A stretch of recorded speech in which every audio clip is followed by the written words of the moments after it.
Ghost reporting. Finally.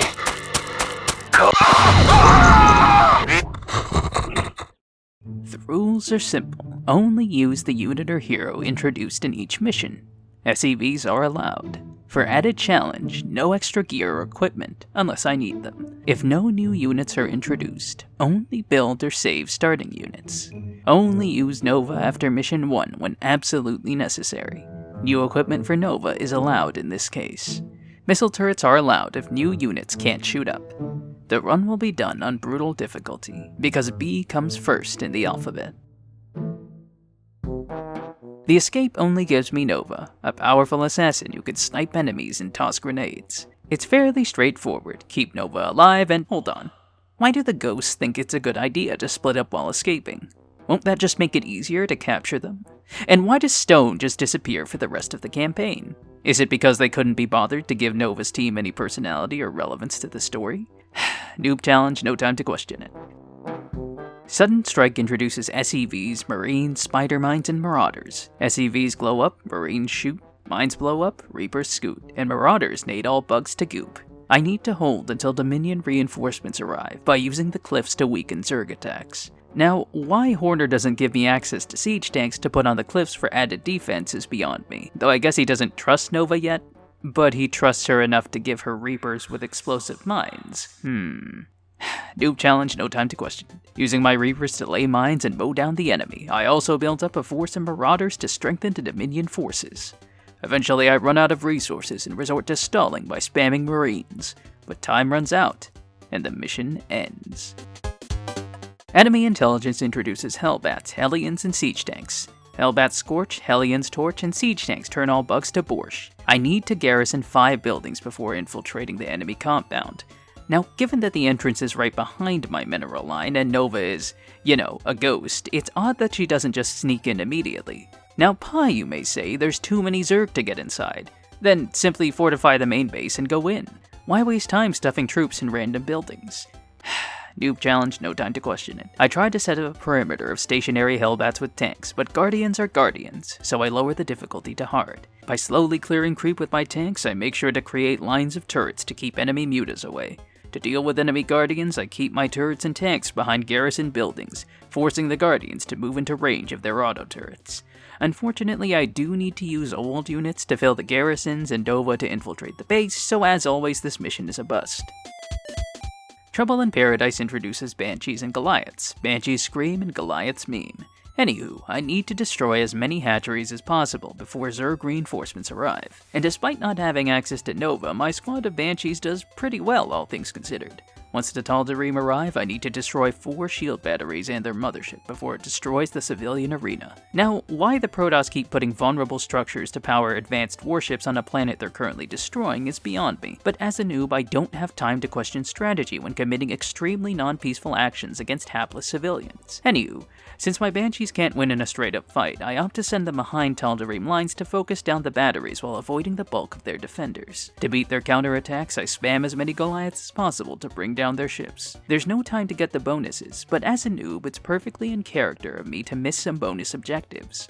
While the final battery is heavily defended by Sky Toss, which my Banshees can't hit, by focusing down the battery, I just barely manage to destroy it before my Banshees in the civilian arena are destroyed. To deal with the mothership, I launch a clumsy encirclement of the ship, bringing it down after several barrages with my Goliaths.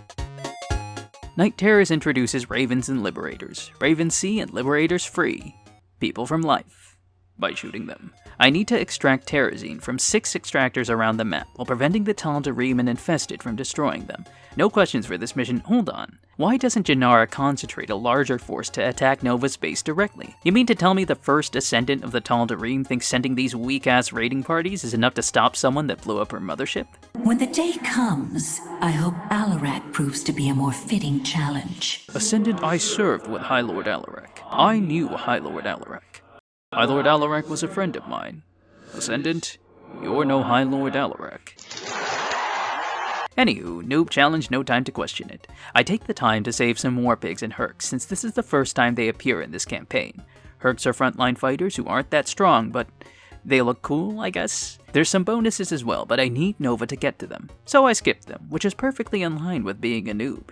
Using my liberators to intercept Tal'Darim attacks and to set up defensive choke points, I defend each extractor and get the gas, ending the mission.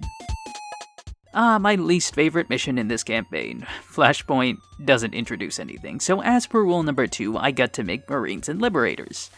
On a mission with Banelings, Ultras, Lurkers, and Corruptors. Oh boy. To defend my base, I pull my perimeter back, forming a ring with my production and bunkers. I have to investigate 5 coordinates in the area. Now given that we have nukes, it's odd that Nova doesn't just spam those to clear each area. It's strange they don't give you the option to do that. Noob challenge, no time to question it. Due to heavy Zerg attacks, I'm unable to move out before the 10-minute mark. Eventually, I build up a force of Liberators, allowing me to neutralize the Broodlords, Banelings, Ultra, and I have to return to base. After numerous failed attempts, I finally push through Zerg lines and end the mission. And the enemy shadow doesn't introduce any new units, so as per rule number 2 and 3, I'll have to stick with Nova. I choose a loadout similar to Speedigan, with Nova's blade to charge, combat stim to keep her alive, and the jetpack to jump up cliffs. I call her Speeder Nova. I need to access 2 door locks in Davis's compound to open her doors and arrest her. Now, why Nova doesn't just telekinetic the doors open or blast through them with her heavy equipment is never explained. I get that this is supposed to be a stealth mission, but given the lack of penalty for blasting through everyone, it's still a bit odd. It's also odd that despite Davis's orders to kill Valerian in the event of any interference with a speech, and Nova's obvious attempts to do so, Davis never actually shoots him. Noob challenge, no time to question it. To challenge myself, I decide to only kill enemy units with mind-controlled units that I haven't used yet, such as Thors, Sensor Drones, Widow Mines, Warhounds, Hellbats, Ghosts, Cyclones, and even Pride of Verdona battlecruisers. Since I can't cloak, most of the mission is spent running around in a blind panic, as I hope to reach the door locks before Nova is sent to the afterlife. Eventually I get both locks and Stone shows up, and once again I have to question what the point of splitting up in Mission 1 was, as all it accomplished was getting Stone and the others captured. I also have to question what the point of Nova's team was, since they barely do anything in the campaign besides needing to get rescued. Anywho, Noob challenge, no time to question it. At first I try to mind control Stone, but since that only does 10 damage to his shields and he recharges every time I deplete them, I opt to fight him conventionally. Since Nova's only knocking out Stone, I suppose she's not actually killing him. Interestingly, Stone doesn't actually send out drones until his HP gets hit, resulting in a rather underwhelming first phase. Anywho, using the expert tactic of ending the fight quickly, I prevent Nova from getting overwhelmed, ending the mission. Dark Skies introduces battlecruisers, powerful capital ships that are slow, strong, and cost big dong. I need to defeat the Deathblade. That's simple enough, except I don't have any starting battlecruisers, which forces me to rush a fusion core before the first immortal attack moves down the center lane. Sadly, there's not enough time to crank out BCs before this first attack tears through the front line, forcing me to permanently station my fleet there. Since BCs work better in groups, I decide to concentrate my fleet and teleport it to areas and my base is overrun. After lowering the difficulty to hard, I repeat this strategy. To secure air superiority, my BCs Yamato every Void Ray Stalker and Wrathwalker they find, allowing them to mow down enemy ground forces. I also get access to Gorgons, which are stronger capital ships that are slow, strong, and don't cost big dong. These prove to be my saving grace as the Tal'Darim eventually overrun the outer defenses, forcing me to concentrate my fleet at home and stall until my Gorgons can return. If I lose all my structures, I lose the mission, so I save a barracks and factory while also concentrating my fleet near the last allied planetary. This allows me to gradually wear down the remaining Tal'Darim. Janara goes down in a wave of Yamatos, ending the mission. If she were really smart, rather than funnel her forces into narrow streets to be picked off, she could probably just bombard Verdona from orbit, but whatever I guess. Noob challenge, am I right? Endgame doesn't introduce any new units, so as per rule number 2, I get to build Marines, Marauders, Siege Tanks, and the Gorgons are dead. You know what? Maybe I should use some tech for my units. Also, maybe Nova is a starting unit. To make things more challenging, I use her Speeder Nova build and my army's gone. Have I mentioned how much I hate this Anthos? Its design is so blocky, and its missile ability is so broken. Noob challenge, no time to question it. Anyways, I'm tired, so I lower the difficulty. To deal with this Anthos, I stagger my tanks and use my Marines to draw missile fire. With combat stims, my roided out Marines easily mow down this Anthos' battery and hangar bay, and my tanks finish it off. For defense, I build up lines of turrets and tanks, and also drop nukes on the enemy when I can. Despite heavy losses, I damage the Xanthos enough to trigger its second phase, allowing me to build up a massive force at my base for a last stand, and I beat it with Nova.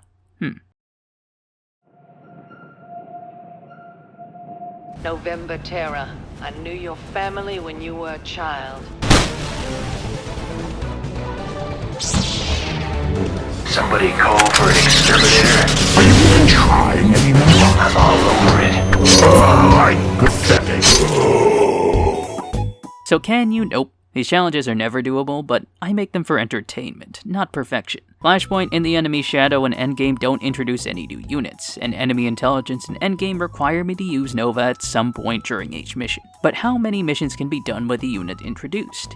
In total, only 4 out of 9 missions can be done with the unit introduced. If I add Dark Skies, where I had to lower the difficulty, this increases to 5 out of 9 missions. If I add missions where there were no new units, but where I built and rescued only starting units, this increases to 8 out of 9 missions, 88%. Enemy intelligence is the only one that couldn't really be done with just the units introduced, since even with turrets and the difficulty lowered, I still needed Marines, Marauders, Reapers, and Nova to beat this mission, all of whom were introduced previously. So how many missions in Starcraft 2 can be done with just the unit introduced? For Wings of Liberty, 22 out of 29 missions can be done with the unit introduced. For Art of the Swarm, the total is 17 normal missions and around 4 evolution missions. For Legacy of the Void, the total is 3 prologue missions, 17 normal missions, and 3 epilogue missions. And finally, for Nova Covert Ops, the total is 8 missions. This leaves a grand total of 74 out of 90 missions that can be done with the unit or starting army introduced. 82%. Remember, Padarini Panini. Sign up, get early access, work in progress updates, and extra artwork. If you enjoyed this video, make sure to like, share, comment, subscribe, and squander thousands of alien warships in a botched invasion of an ineffective monarchy.